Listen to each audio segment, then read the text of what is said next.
Bueno, ahora sí, buenas tardes de vuelta a todos nuevamente y bienvenidos a aquellos que recién se suman a la sala. Les agradecemos a todos el acompañamiento a nuestro ciclo de capacitaciones virtuales, el cual tendrá como temática del día de hoy predicción de fallas en redes de media tensión mediante inteligencia artificial, y el disertante será Cristian Ball, Product Marketing Specialist de Distribution Solutions. En caso de surgir alguna duda o consulta a lo largo de la disertación, les pedimos por favor que la escriban en el chat que se encuentra a las derechas de sus pantallas y las estaremos respondiendo al final de la disertación. También les informo que la capacitación va a ser grabada y que en el transcurso del día de mañana la estaremos compartiendo junto a la presentación. Con las instrucciones ya dadas, Cristian, ¿querés hacer un chequeo de que se escuche bien? Y podemos Sí, ¿se empezar. escucha? Se escucha perfecto. Perfecto, buenísimo. ¿Lo Bueno, ante tuyo? todo, buenos días, buenas tardes a todos. Gracias por la participación. Tengan en cuenta que también lo vamos a grabar para los que no pudieron participar.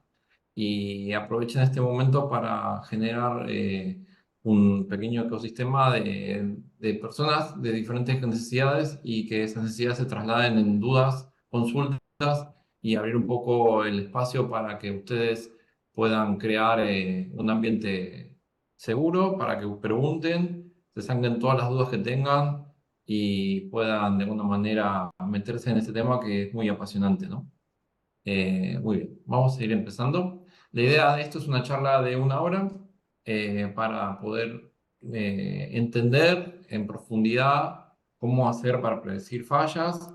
Esto no es una investigación, es un producto comercial, o sea, para que sepan que es algo ya probado, es un equipo que tiene casos de éxito en diferentes partes del mundo.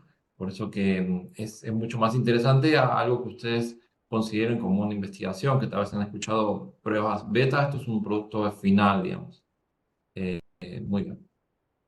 Como pequeña introducción, me gustaría que ustedes, ya que están conectados, hagan, para que sea más interactivo, ¿no? Hagan ingresen a este Slido, que es slido.com, y ya sea si están con la pantalla o utilizan el celular, a la imagen o entran a slido.com, que van a ver aquí el código que les van a pedir y básicamente lo que tienen que hacer es ir poniendo una palabra breve que les diga, que les represente a ustedes qué significa predicción de fallas eléctricas, ¿no? Más que todo para romper un poquito el hielo y generar un poquito más de interactividad. Excelente, muy bien. Bueno, podemos ir hablando más o menos de lo que se va escribiendo, o sea, qué se entiende por patrones. En una red eléctrica se puede determinar de que las fallas eh, nacen, nacen de situaciones que son determinísticas, ¿no? O sea, de situaciones que no son simplemente algo aleatorio, que es tirar una moneda, sino que dependen del pasado. Como algo depende del pasado, este pasado tiene una suerte de progresión, o sea, si algo si se puede ver hacia el pasado, hacia atrás, podríamos eventualmente ver algo que está sucediendo y que va a desencadenar en un futuro un nuevo patrón, ¿no? Entonces, por ejemplo, si hay una falla, se puede decir, empecemos diciendo que empieza pequeñita y va creciendo hasta que sucede un momento culmine donde genera el disparo, ¿no? Entonces, tengan en cuenta también, bueno, obviamente lo que es automatismo. Sepan ustedes que la palabra automatismo es muy importante acá porque se busca en todo esto evitar la intervención humana, y la intervención humana es algo fundamental porque digamos, cuando queremos resolver un problema eléctrico, tenemos, como en todo en la naturaleza, tenemos eh, varias opciones de anticiparse al problema o ir al problema y resolverlo cuando sucede el problema. El secreto y la magia de esto es poder llegar al momento de decir cuándo va a suceder. Y si nosotros bajamos el riesgo de nuestra red eléctrica, va a haber mucha gente que esté dispuesta a pagar más dinero por nuestro servicio, porque va a decir, nunca se corta, entonces no vamos a tener problemas. Entonces, básicamente, lo que se busca con esto es entender mejor nuestra red, que no es simplemente subir corriente. Hay un ecosistema de variables, por ejemplo, el medio ambiente, la vegetación, los mismos materiales que se van envejeciendo. Y sepan que, por ejemplo, si yo compro un transformador y lo opero en una zona de mucho frío o una zona de mucho calor, el índice de falla va a ser más rápido en el calor que en el frío. Todas esas variables, todos esos patrones, todo ese comportamiento es el que nosotros vamos a terminar interpretando y entendiendo para que después podamos predecir mejor. O sea, vamos a poder aprender más de nuestros equipos, ¿no? Entonces, eso está bueno y le agradezco de corazón ese tiempo para poder entender. Entonces, veamos, lo que hablamos de inteligencia artificial es poder estimar patrones, ¿no? Entonces, esa sería la palabra fundamental.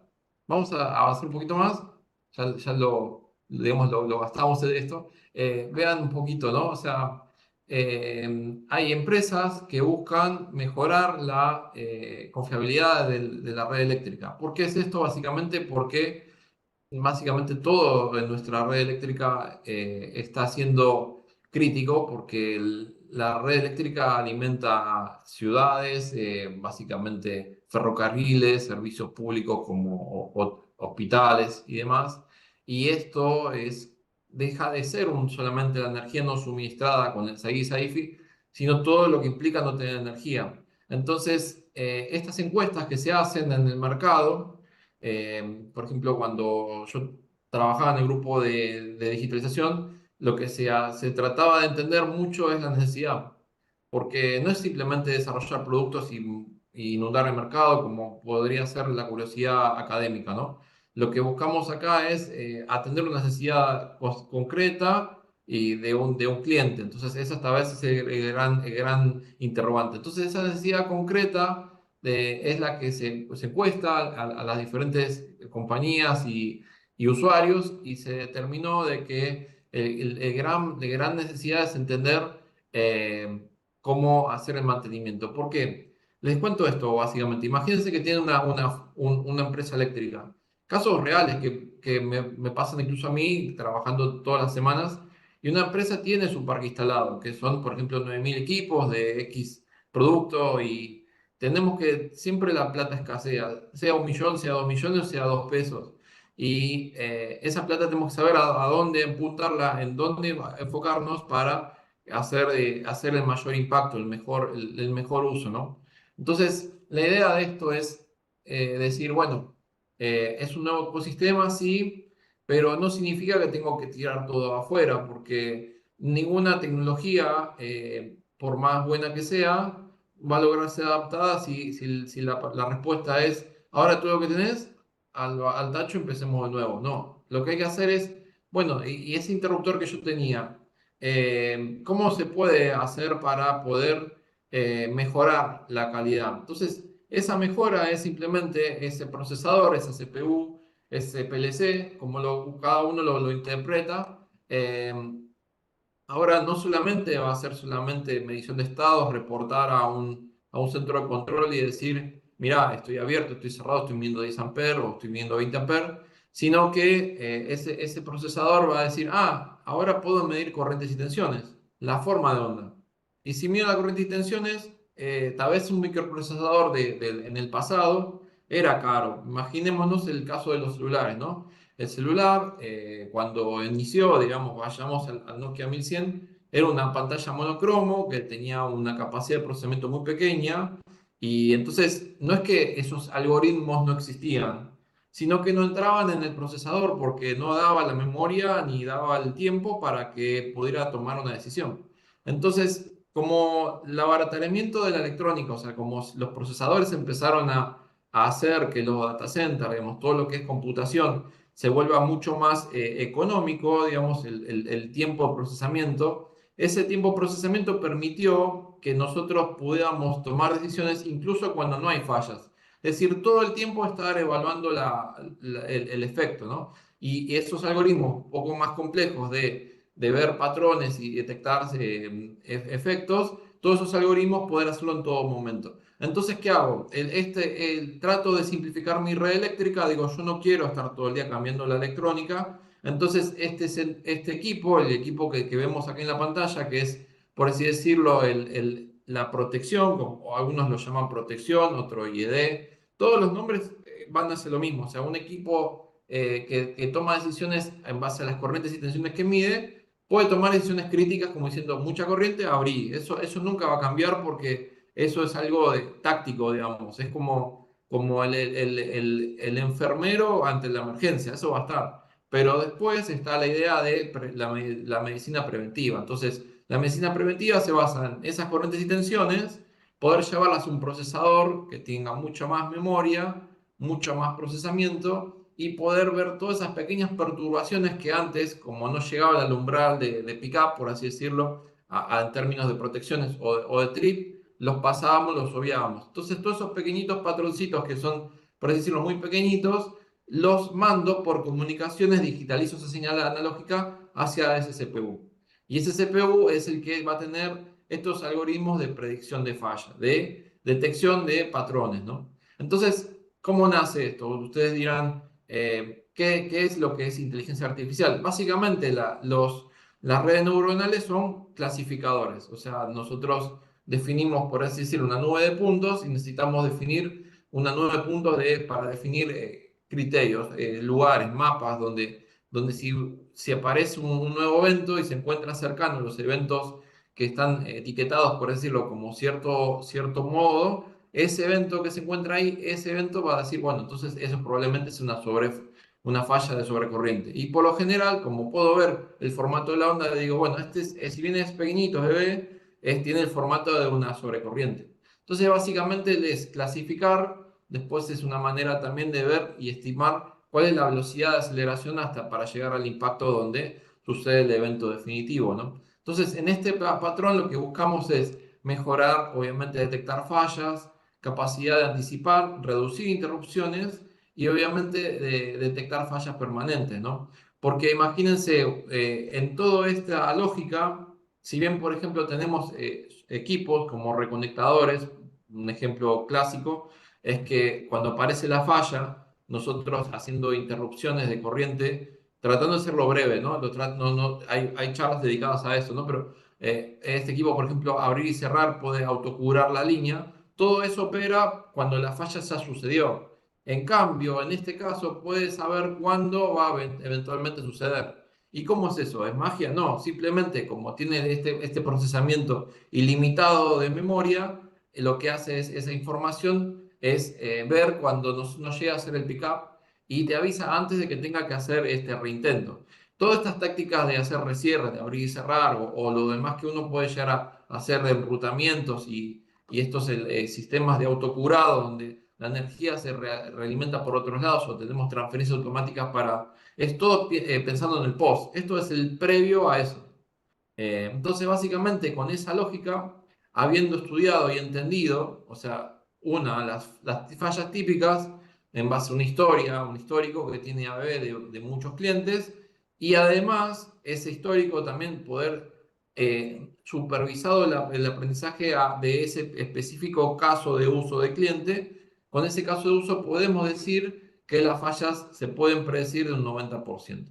La pregunta es, ¿cómo significa que se puede predecir un 90%? Porque básicamente ese tipo de fallas decimos que dependen de un evento en el pasado. O sea, que no son simplemente tirar una moneda y sucede. Siempre hay avisos hacia atrás y esto se define a nivel de la matemática estadística de que se dice que el evento depende, tiene memoria hacia atrás, ¿no? Bien.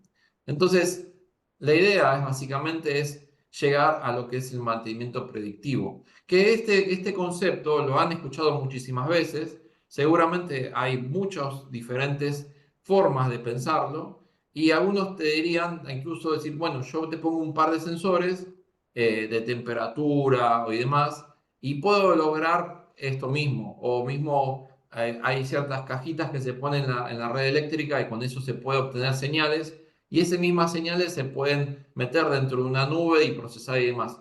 ¿Qué diferencia tiene esto frente a lo que hablábamos antes? y lo que hablábamos originalmente de decir, yo no quiero tirar todo y empezar de nuevo, no. Esto con las corrientes y tensiones que ya tengo en mi celda, en mi reconectador y demás, haciendo la adquisición de las señales y reportándolas a este centro de procesamiento, solo con corrientes y tensiones puedo hacer todo, digamos. No necesito un sensor especial porque se convierte en todo un mundo de sensores que a veces el sensor termina siendo parte de la falla. Nos ha pasado muchas veces que por querer pretender poner un sensor en un lugar donde está solamente en un ambiente extremadamente estresado de alta tensión, porque hay campos eléctricos severos, hay fallas, el sensor es parte de se convierte en un punto débil del mismo elemento que trata de prevenir la falla. Entonces, esto simplemente con los mismos transformadores, con el mismo nivel de seguridad y la misma exactitud que buscamos para proteger estos mismos sensores, lo que hacen es el tiempo ocioso que tiene cuando el botón está en verde, digamos, está en ready, pero no pasa nada. Ese tiempo lo usamos para mandar la información en este procesador y decir, ah, mira, esas corrientes tienen estos armónicos, ahí asocian la palabra armónicos, a decir, y abro toda la señal en tiempo y frecuencia y ahí le encuentro estos patroncitos que son los que van a terminar definiendo la falla.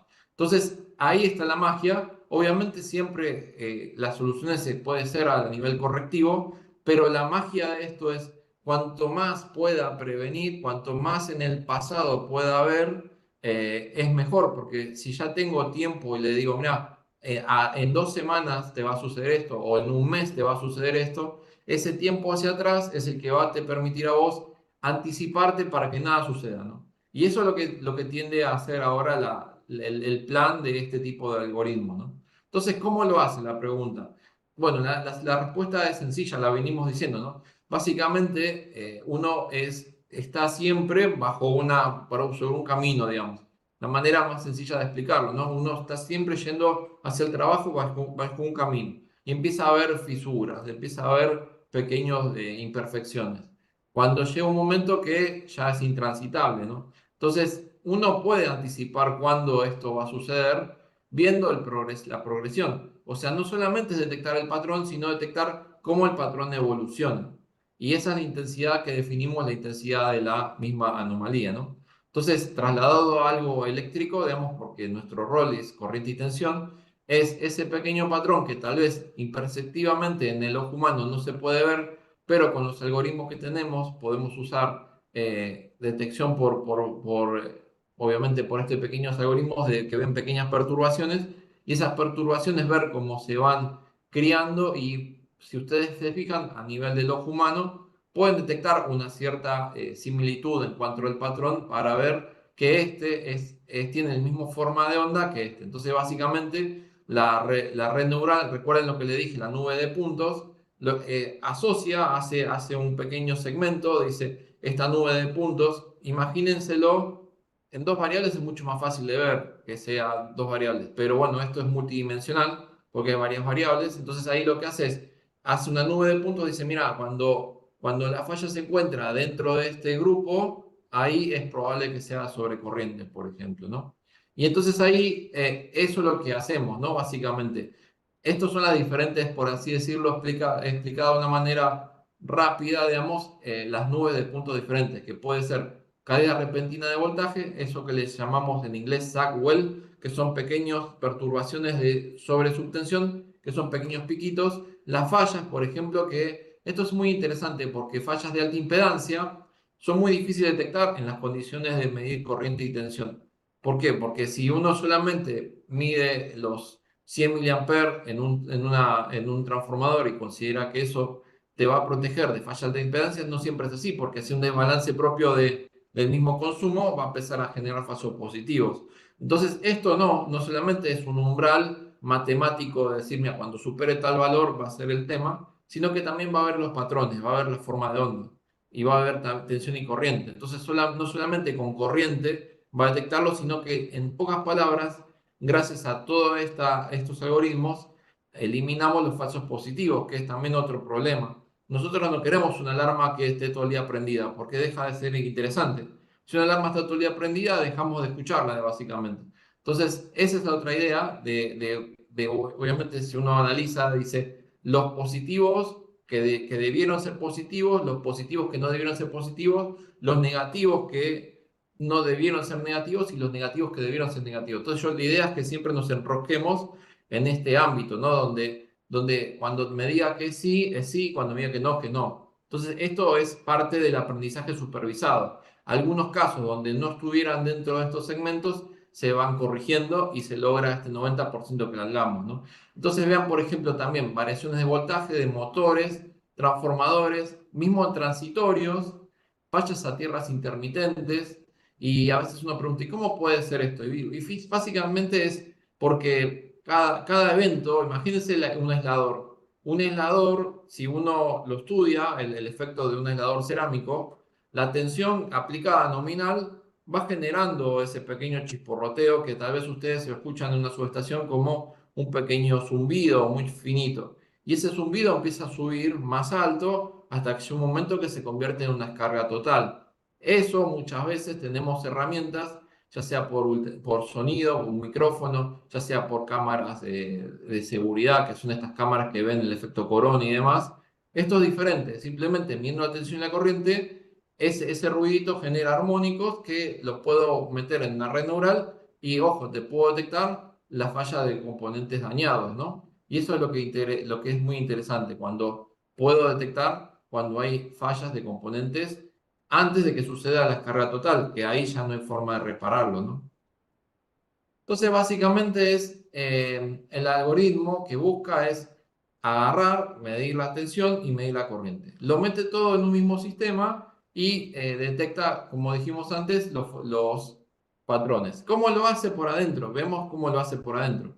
Básicamente lo que tenemos ahora es esta nueva versión de protecciones que se llama RX 615. Obviamente las anteriores también lo puede hacer. La ref, o sea, la misma ref que estamos comercializando en AVE hace 15 años atrás, también tiene posibilidad de enviar sample value. ¿Cuál es la diferencia de sample value? Sample value es la palabra en inglés de las señales digitalizadas de analógicas. Es que en el futuro, o sea, estamos evolucionando en la frecuencia de muestreo.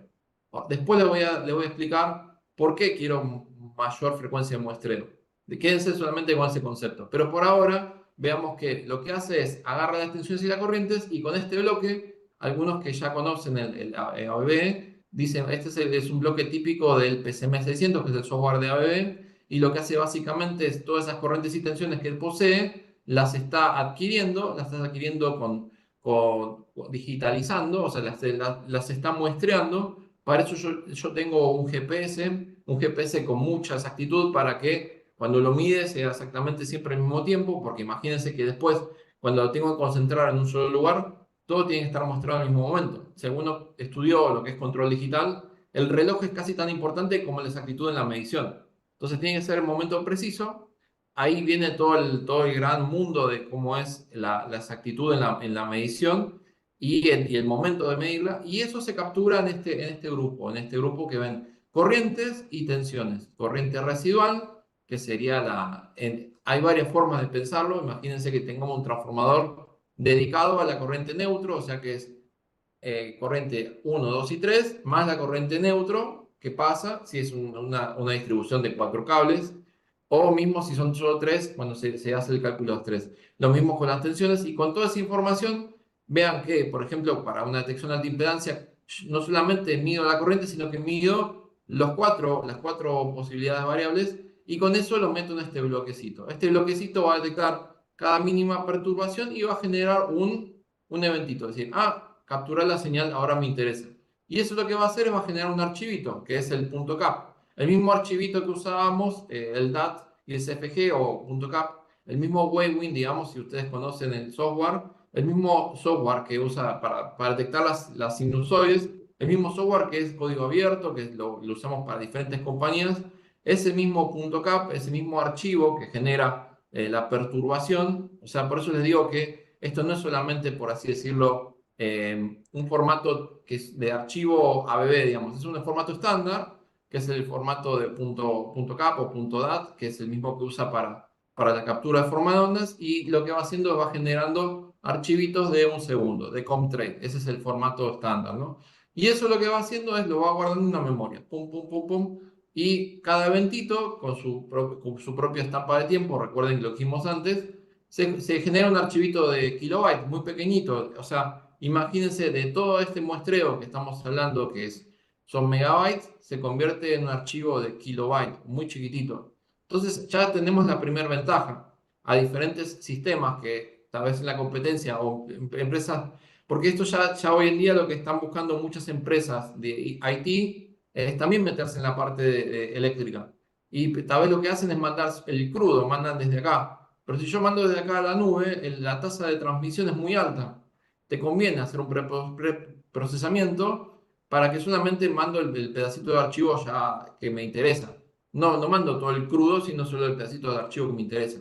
Y esto es lo que guardo y lo subo ya sea a la nube o un archivo local que se pone dentro del mismo sistema de la empresa eléctrica, cosa de que no tenga ningún acceso hacia Internet. Y aún así, si fuera el caso, vean que acá no es que está tomando comandos, sino simplemente manda el archivito de las capturas.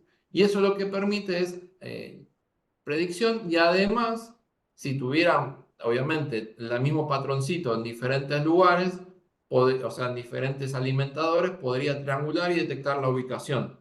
Detectó la ubicación de la falla. Y algunos me dirían, no, miren, en el pasado también ABB podía hacer la detección de la falla, pero ¿cómo lo hacía? Por métodos determinísticos, es decir, medía la tensión y la corriente, y con eso medía la resistencia o la impedancia, como lo queramos pensar, y con eso y los parámetros distribuidos de la línea hacíamos el cálculo aproximado de dónde estaba la falla. Pero ¿cuál es el problema? Por lo general, nuestras redes eléctricas, el cable nunca es estándar, no es como lo estuviéramos diseñando en un papel. ¿Por qué? Porque hay postes que no son ni equidistantes, hay cables que a veces nos quedamos cortos y ponemos una sección más gruesa y otra más fina, y eso cambia la impedancia. Entonces, esa era la diferencia que nos daba muy amplia de error. Pero si tenemos diferentes alimentadorcitos, el de acá y de acá, pues de esta manera podemos detectar en dónde se origina la falla y dónde se va a originar, que es más interesante. No es que dónde se originó, sino dónde se podría originar, que es lo más interesante de esto. Entonces, básicamente, después tenemos como un señalero, que obviamente un semáforo que te dice todo bien, cuidado y ya alarma, ¿no? Entonces, básicamente, este algoritmo utiliza todos los diferentes equipos, no solamente ABB, porque lo que busca 6850 y lo que se tiende con 6850 es la homogeneidad, o sea, equipos X que hablan el mismo lenguaje, mandan el archivo y se lo mandan a este concentrador. ¿Qué es este concentrador? Es una computadora industrial que a su vez también puede estar dentro de una máquina virtual y con procesamiento ilimitado. Entonces recuerden lo que les dije, este equipo que tiene un CPU más pequeñito, tal vez no le da tiempo para estar todo el día poniendo inteligencia artificial, lo ponemos en este CPU más fuerte. Y este CPU más fuerte que tiene más memoria puede hacer todo el trabajo. Y además, piensen esto, si lo ven de acá a esta charla y la trasladan 10 años en el futuro, es muy probable de que la forma que midan corriente y tensión no cambie, porque el transformador físicamente va a ser el mismo, la tensión va a ser la misma, la binaria que mueve el actuador va a ser lo mismo. ¿Cuál es el salto tecnológico que va sucediendo? Es en los algoritmos y por lo general nos quedamos obsoletos a nivel de protección debido a la falta de poder tener capacidad de procesamiento para poner mayor ciberseguridad, algoritmos más complejos, protocolos de comunicación, mayor frecuencia de muestreo y demás. Entonces, ese equipo, en lo básico, digamos, es lo que se mantiene invariante, es lo que se encuentra, digamos, a pie de la celda. Y después, los algoritmos más complejos, estos que van a ir evolucionando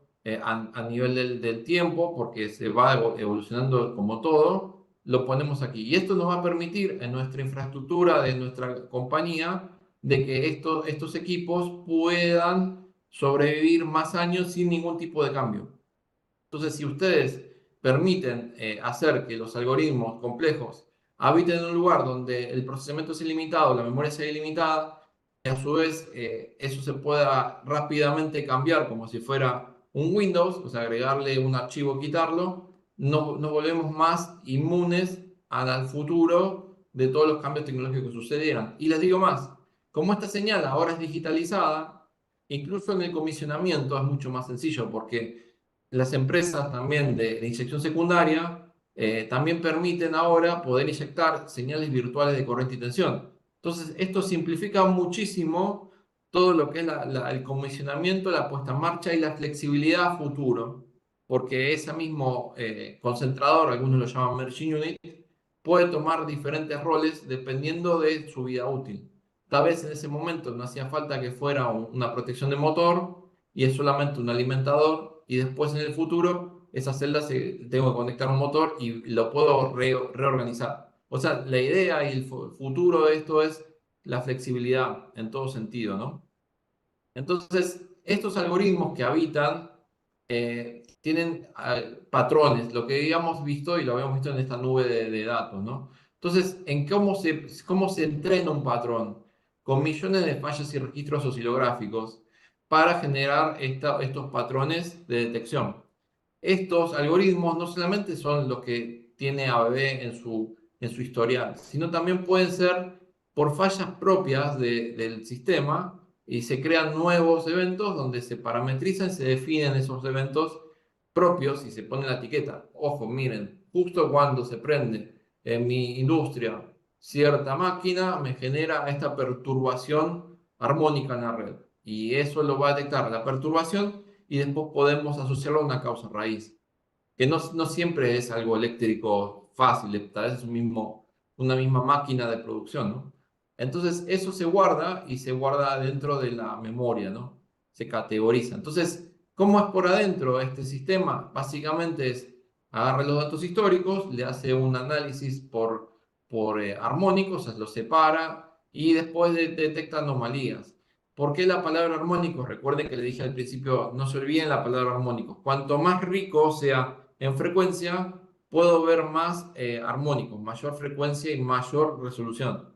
Entonces, imagínense si yo saco una foto que tengo mayor resolución, puedo hacer zoom y ver cosas que en una foto sin ese zoom no las detectaría. O sea, cuanto más megapíxeles tenga la foto, digamos, cuanto más frecuencias tenga, más puedo detectar esos pequeños patrones ni bien nacen y puedo verlos a mayor alcance en el pasado, digamos, ¿no? Entonces, básicamente esto es reconocer patrones, extrae tendencias y también podemos definir a cada patrón la causa raíz. Recuerden, esa máquina que está funcionando mal.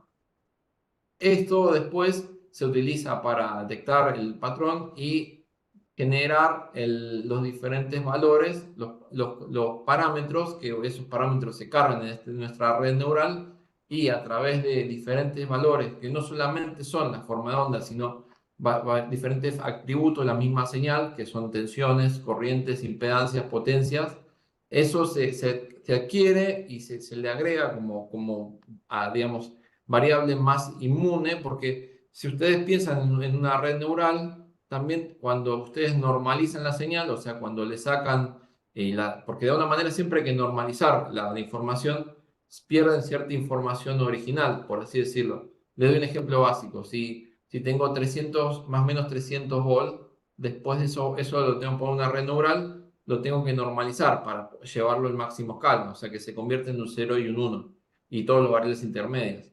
Entonces, ese dato original, que es lo que pierdo al normalizar el patrón, lo agrego al final para que la red neural no pierda información. Eso estaba interesante y eso permite, por así decirlo, diferenciar la aceleración, porque si yo solamente tuviera el patrón y lo expando, cuando lo expando para que se entre lo mejor en el analizador, y no tuviera la atención y el valor numérico de atención, no podría saber esa tendencia de aceleración, digamos, ¿no?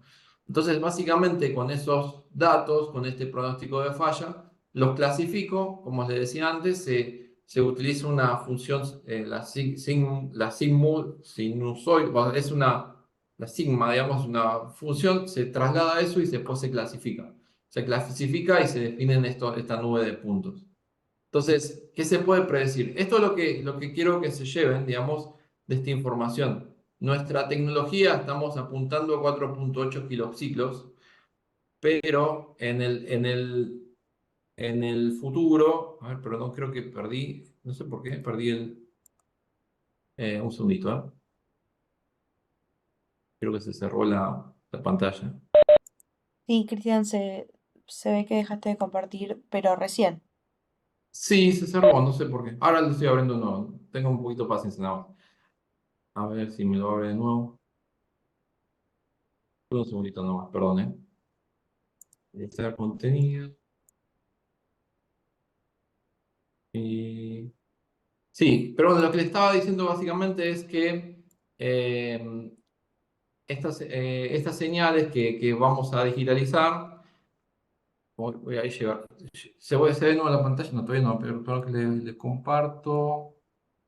2 segunditos nada más, téngame paciencia. Y ahí, si se puede, compartir. Me avisan cuando lo vean, por favor. Ahí está cargando, ahí estás en el slide 03, ¿puede Sí, ser? estoy llegando a la Ah, live, dos perfecto. segunditos. Gracias por ayudarme. Bien, ahora ahí se ve bien, ¿no? Volvimos, ¿no? Sí. Sí, sí. Bueno, disculpas, la tecnología. Bueno, volviendo al tema, esto que quiero que se lleven es que acá la señal, dependiendo de la frecuencia de muestreo, es la resolución de la imagen. Hoy en día nuestra tecnología nos permite 4,8 kilohertz. Y imagínense esto, dicen, no, no, pero ¿cómo? Si nuestros procesadores por lo general es mucho más rápido, es decir, un procesador de 4,8 es pequeño. Pero esta señal digitalizada tiene que transmitirse por un medio de comunicación. Necesitamos router, necesitamos Imagínense que cuando ustedes muestrean a 4,8, la frecuencia del reloj, para la exactitud del reloj, ya también se estrangula, digamos. Es decir, que ya el SNMTP, que es el reloj tradicional, o el ajuste de reloj por IRIC-B, o el mismo ajuste por Modbus o NP, quedan obsoletos, porque el nivel de error es muy alto, y si bien podríamos tener esa frecuencia de muestreo, si nuestro reloj tiene ese error de precisión, las señales, cuando lo quiera volver a armar, cuando corte la señal en pedacitos, la quiera volver a armar al otro lado, va a generar una señal totalmente diferente. Y nuestro predictor va a ser bastante complejo de poder definirlo. Entonces, nosotros necesitamos un reloj que sea de al menos 10 veces más preciso que la frecuencia de muestreo. Ahí ya es nuestra primer limitante. Siguiente tema, que nuestro medio de comunicación tenga la velocidad para poder predecir. Es decir, que pueda transmitir esa señal a la memoria, porque sin el ancho de banda no alcanza, no sirve. Y por el otro lado, que nuestro procesador, por así decirlo, el SS600, el puerto de entrada tenga el canal suficiente para recibir la subestación, los 30 dispositivos, por ejemplo, y que los pueda reconstruir y armar en el tiempo suficiente para poder hacer esta magia, digamos, ¿no? Entonces, ahí es como cada paso lo hace más complejo que el anterior. Y vean que, por ejemplo, cuando nosotros logramos una frecuencia baja, por ejemplo, de una señal de un hertz de frecuencia, solo podemos detectar, por ejemplo, sobrecargas, corrientes y demás. Y cuando empiezo a subir en frecuencia, puedo detectar cosas más interesantes. Recuerden lo que hablaba de los armónicos. Las descargas parciales básicamente lo que hace es evaluar armónicos, y esto también lo que hace al tener las frecuencias donde pueden ver los armónicos es detectar la degradación del cable a través de los armónicos de la señal. Que de cualquier frecuencia, la pregunta me dirían ustedes, no, de la frecuencia que se puede ver con un muestreo de 4,8 kilociclos. Si nosotros evaluamos eh, a través de cualquier algoritmo, digamos, dependiendo de nuestro criterio, digamos, podemos decir, necesito 2 puntos para poder saber qué frecuencia es, o 3, o 5, o 8, y en base a eso podemos ver con mayor exactitud la frecuencia fundamental del armónico que queremos evaluar. Entonces, en base a esa información, adentro lo que hacemos es ver esa señal y poder transmitirla, ¿no? Transmitirla a nuestra red neural.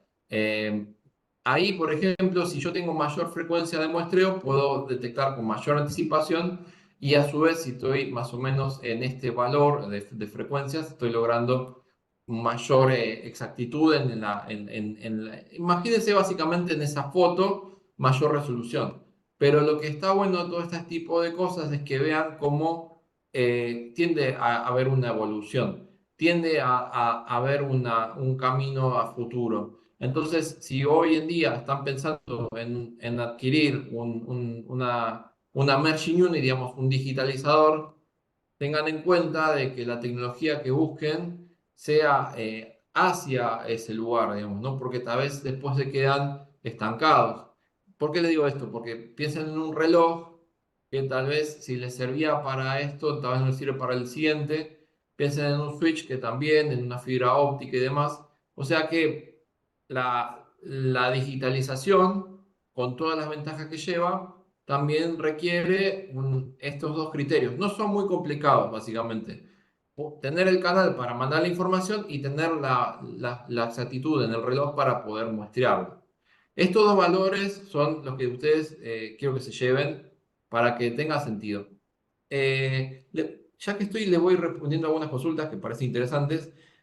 Juan, por ejemplo, me dice, ¿qué variables o campos usan en general para hacer predicciones? Eso lo comentamos antes, que es corrientes y tensiones.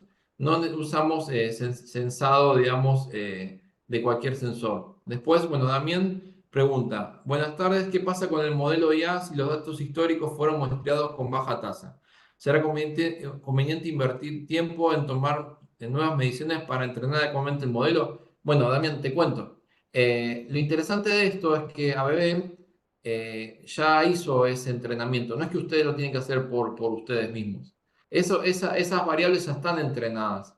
O sea, cuando ustedes tengan ese predictor, ese algoritmo, ya va a venir preparado. Y está obviamente seteado para la frecuencia de nuestros equipos, digamos. No es que tienen que volver a probarlos. Y a su vez, eso, por así decirlo, es como, por así decirlo, ir a a un shopping y comprarse ropa, digamos, dentro de los talles que uno encuentre. Después, si uno quiere algo más a medida, está el modista, la modista para poder hacerle el talla a medida. Entonces, ese es el aprendizaje supervisado, que es la idea de poder corregir, de ajustar para que quede ese famoso 90% de predicción. Después, bueno, MC me dice, buenas tardes, mi consulta es armónicos. Debido a variadores de electrónica que tenemos que filtrar. ¿Cómo compatibilizo eso con los que me dijo de los algoritmos que funcionan con armónicos? Básicamente, si se fijan acá, voy un poquito atrás porque me interesa esto para que no sea simplemente un camino solo la charla, ¿no? Pero si recuerdan lo que vimos acá en esto, vean que también acá en fallas no solamente vemos, sino que vemos acá armónicos, las distorsiones en forma de onda generalmente causadas por cargas no lineales. Esto es otro tipo de predictor, si se fijan, ¿no? Y bueno, Raúl nos pregunta, en el order code, ¿dónde significa el revelador que es capaz de realizar ese muestreo? Dicho otra palabra, ¿cómo saber si un revelador encuentra con SMB receive? Eso se los dejo al final, para no dispersarlos mucho, porque eso tengo que abrir otra pantalla. Y ya por lo menos me está mostrando, está bien, no quiero forzarlo. Pero Raúl, después te lo muestro, ese es el tema. Bien, siguiente tema. Viendo esto y viendo lo que hablábamos antes de los diferentes tipos de falla, vean que podemos detectar rotura, instalación, temperatura, por los transformadores bujes, el núcleo, temperatura, cambiador de tomas. Acá, bueno, obviamente con cada tipo de problemas, instrucciones. Un ejemplo interesante que me pasó con un cliente, digamos, no estoy hablando de cosas teóricas que uno va a un libro, no, cosas reales. Por ejemplo, cuando un interruptor se quema y genera una ruptura y se rompe, y digamos de manera burda explota. Y la pregunta que uno diría es, ¿se puede predecir eso? La respuesta es sí. ¿Y por qué? ¿Cómo se predice? Y dice, ¿por armónicos? No, básicamente uno ve el tiempo de apertura y el tiempo de apertura se empieza a estirar, a estirar, a estirar hasta que ya no le da más. O el tiempo de carga resorte empieza a tardar mucho en cargar ese resorte del mecanismo y cuando tarda mucho, mucho, mucho es porque ya no llega a cargarse. Entonces, básicamente, ese tipo de variables, si yo las mido en nuestro algoritmo, cuánto tarda en operar y demás, puedo estimar un evento desastroso, irreversible, como, por así decirlo, entre comillas, si bien no es la palabra, por así decirlo, eléctrica correcta, explota, digamos, antes que explote el equipo, digamos. Por ejemplo, introducción de un objeto extraño. Obviamente, como ustedes me dirán, ¿y cómo lo hace? Y porque básicamente cuando aparece que estos cambios de resistencia aumenta la corriente de fuga, básicamente. Entonces, tenés estos mismos patrones que podemos detectar la falla, carga debido al comportamiento de carga y desgaste de aislamiento. Este tipo de interesantes cosas, uno diría, ¿es milagroso? No, ¿por qué? Porque tiene una cobertura, tiene una cantidad de distancia máxima. Y la pregunta es, ¿de dónde viene esta distancia máxima? Me están mintiendo, o sea, ¿cuál es la distancia máxima? La distancia máxima es porque la línea aérea que uno genera electricidad por un lado y por el otro la consume, no deja de ser una guía de onda. Entonces la guía de onda tiene un ancho de banda. Entonces ese ancho de banda, por la distancia, o sea, si es muy largo, no deja pasar las frecuencias muy altas, porque básicamente se extinguen. Solo en una guía de onda muy larga solo pasa las frecuencias bajas, obviamente. Y está diseñada, recuerden, para 50 ciclos, digamos, no está pensada para megahertz. Entonces, básicamente, esa cobertura en distancia se basa en que, como es un filtro, digamos, un filtro pasa abajo la guía de onda, no va a permitir ver todos los armónicos. Entonces, ahí es un nivel de cobertura. Y esto básicamente es lo que permite, por así decirlo, predecir. Porque si no, por más milagro que pueda hacer y frecuencia muestreo infinita, si hay un filtro pasa abajo en el medio, la señal no llega, básicamente. Entonces, esa sería la idea. Entonces, a ver si me lo permite abrir. Perdón, vamos a ver si lo puedo hacer. Bueno, era una consultita que quería hacerles, a ver si me lo deja. Ahí. No, bueno, les pido disculpas, pero bueno, era básicamente una consultita para poder armar esto mismo, ¿no? De una reforzadora de conceptos. Pero no los quiero aburrir con los errores tecnológicos. Entonces, les doy un ejemplo de un caso de uso concreto que se realizó en Finlandia. Estas tecnologías, tecnología europea, habrán visto de varios orígenes, por así decirlo. Bueno, esto nace obviamente, de la fábrica matriz que está en Finlandia. Y se da un ejemplo, como sabrán, obviamente las empresas manufactureras, siempre hay una universidad cerca y una empresa eléctrica cerca y se genera ese triángulo virtuoso donde en el medio aparecen todas estas nuevas tecnologías. Entonces, dentro de la universidad, la empresa es Basan bueno, ABB como manufacturera hicieron este proyecto piloto y lograron una predicción del 90% de fallas, sin falsos positivos. Recuerden lo que les decía en esta cruz, el falso positivo también es tan malo como el falso negativo, porque si no, nosotros no apagamos la alarma, nos molesta todo el tiempo, la desactivamos. Que es parte de, por ejemplo, de los algoritmos de alta impedancia, tenían ese gran problema, los falsos positivos, ¿no? Entonces, en este caso, vean lo que hablamos del aprendizaje supervisado, se utilizó ABB, el S600, durante 3 años. No solamente los patrones, sino que durante 3 años también lo fuimos corrigiendo y supervisando para llegar a este 90% mágico, ¿no? Y de esa manera, como es obviamente intuitivo, se logra bajar los costos, porque una inversión de riesgo más bajo obviamente todos queremos. Básicamente todos queremos invertir en algo que nos dé alto retorno y bajo riesgo, ¿no? Es la magia de todo lo que es economía, ¿no? Entonces, básicamente ese es nuestro plan y esta es nuestra idea, ¿no? De poder lograrlo. Bien, la siguiente pregunta que había hecho acá es porque estoy haciendo como una suerte de encuesta propia, personal, mía, de si les interesaría generar un evento participativo, presencial, en Buenos Aires, que es más que todo para poder hacer una suerte de compulsa de preguntas, o sea, si a ustedes les interesaría participar en el evento personal, para después la idea es armarlo para cercano a fin de año, y bueno, invitarlos a ustedes también en este mismo formato de capacitación, obviamente con mucho más detalle, ¿no? Porque sería toda una mañana, ¿no? Bien, a ver, voy a tratar de mostrar ahora la pantalla, voy a dejar de compartir y voy a compartir la pantalla, así le respondo a Raúl la consulta que tuvo. Un segundito, tengo un poquitito de paciencia, por favor.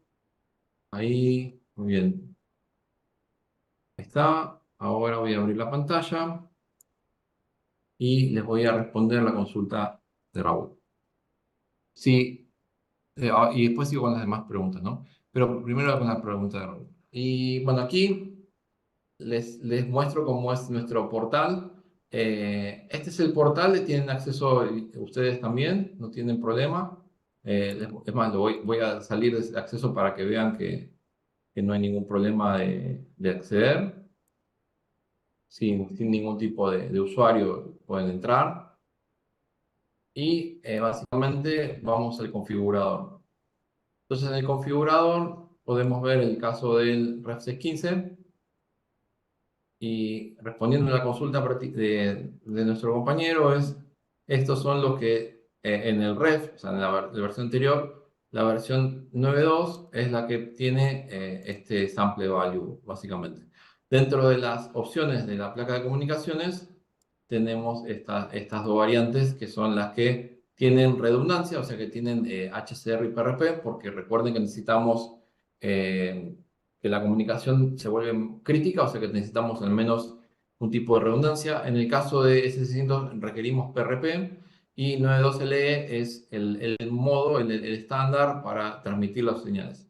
Ahora, si nosotros queremos en la nueva plataforma que estamos utilizando, que es la REC 15, la REC 15 tengan en cuenta de que ya viene nativo Sample Value y les muestro aquí, por ejemplo, para la placa de comunicaciones, van a ver que todas, básicamente todas, tienen, vean, 92LE, 92LE, 92LE. Es una nueva plataforma que está pensada para ir hacia este camino. O sea, si ustedes me preguntan y me dirían, ¿y qué diferencia hay entre el REF y el REX? Dejando a lado el tema que es multiaplicación, o sea, que apunta como un PLC a poder ser flexible y poder ser multipropósito. O sea, si mañana queremos convertirlo en motor y era solamente para alimentador, se puede. La otra gran ventaja y gran valor adicional es este, ¿no? Poder hacer estas tareas que antes eran más dificultosas. Y ven todas las opciones que tenemos para poder implementarlas, básicamente, ¿no? Les borro acá para que puedan ver, al menos esta vez se ve medio oscurito y lo pueden ver bien, ¿no?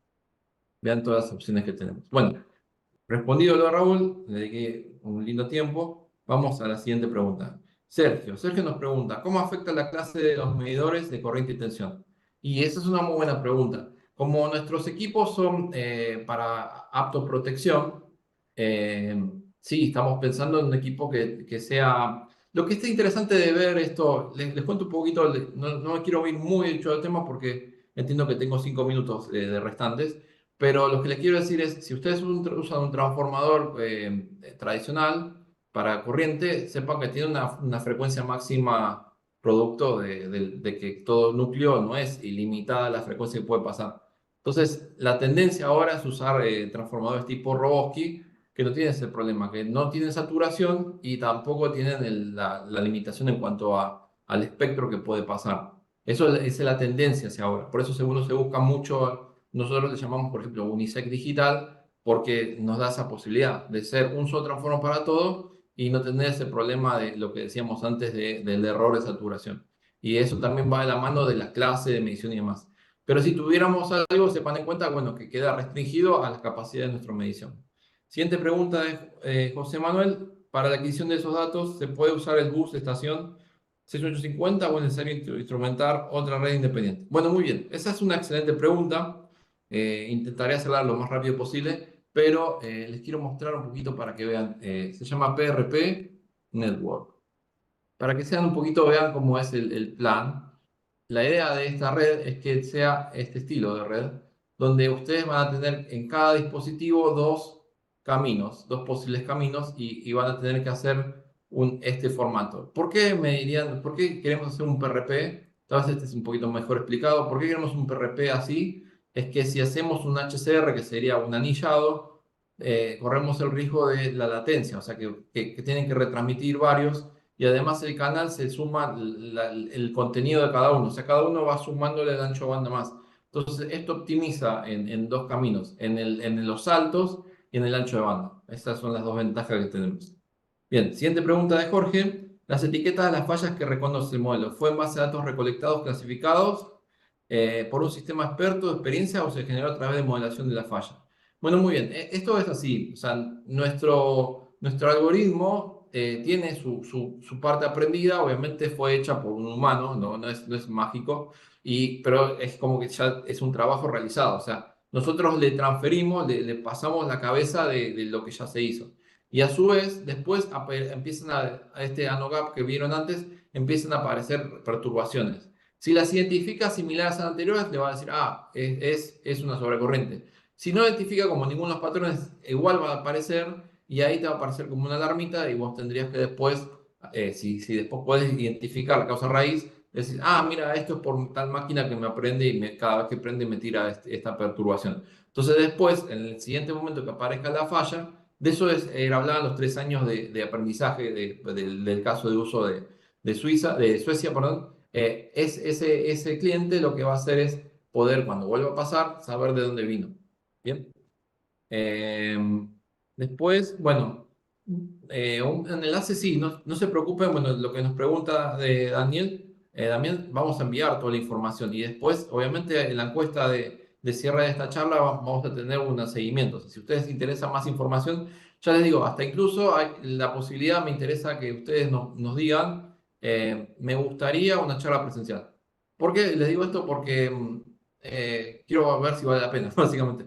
No quiero armar una charla y por solo gusto, digamos, ¿no? Que a ustedes les interese. Entonces, si me dicen, sí, me gustaría participar en esa encuesta que hagan, ya sea si está grabada, si lo ven grabado o lo ven en este momento, dejen en el comentario, me gustaría participar o no, y eso después me sirve a mí para medir y medir esfuerzos, obviamente, qué tamaño de sala, por así decirlo, hace falta, para 3 personas o para muchas. No se preocupen. Toda duda es interesante. Todo cliente, grande, chico, mediano, todos los queremos por igual. Sepan de que esto es interesante de aprender y la idea es que es satisfacer las necesidades de ustedes. O sea que cuanto más interesados estén, mejor para nosotros. Y esto de la inteligencia artificial, el mensaje tal vez importante es que tratamos de adaptarnos. No es que es un producto paquete, no es una caja negra, digamos. Es aprendizaje de 2 lados, ¿no?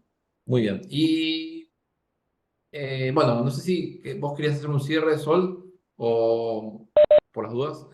Mucho ya lo comentaste que la presentación justo de la grabación las vamos a estar compartiendo vía mail a todas las personas inscriptas, así que no hace falta solicitarlo. Y junto a esa información va a estar también el contacto de Cristian por si queda alguna duda que quieran resolverla especialmente con él. Así que por mi lado, muchas gracias a todos por la atención, por la participación. Cristian, a vos también por tu tiempo. Un Eh, placer. Así que eso sería todo por mi parte. No sé si querés comentar algo más. Y si no, estaríamos cerrando y que todos tengan muy buenas tardes. Recuerden, por favor, armar la encuesta, pongan todos sus datos. Les pido encarecidamente porque es mi manera de poder medir después el interés y para hacer un seguimiento, ¿no? O sea, que no se sienten olvidados, sobre todo. Les agradezco de corazón el tiempo. Sé que muchos tienen otras tareas y dedicar 1 hora a veces es mucho. Así que gracias de corazón a todos.